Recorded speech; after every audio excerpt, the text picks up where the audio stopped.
देखिए कितना अच्छा बना हुआ है। और इधर गरम गरम चाय भी पिया रही हूँ। से दिमाग से करेगा, दिमाग इधर उधर नहीं जाएगा दोस्तों। देखिए कितना अच्छा बना रही है। देखिए आप लोग को पता चलिए हो क्या होगा। ये लगता है खजूर अच्छा नहीं। हाँ सुनाता था 10 मिनट में सारे हो जाओ। आप लोग को यही दिखा रहे थे दोस्तों। इधर भी खजूरिया बन रहा है दोस्तों। देखिए आगे तो कढ़ाई कहाँ से जैसे पूरा ही में ले चल ठोक लेवे के ना आगे पर सब ना सुखाई है एला ले आले के छान दे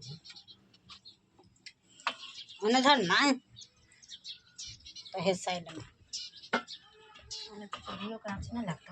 ए बारे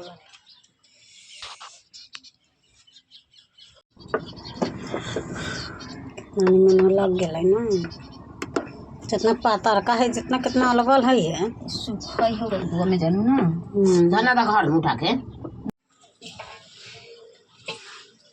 ये पाग में थोड़ी होती है।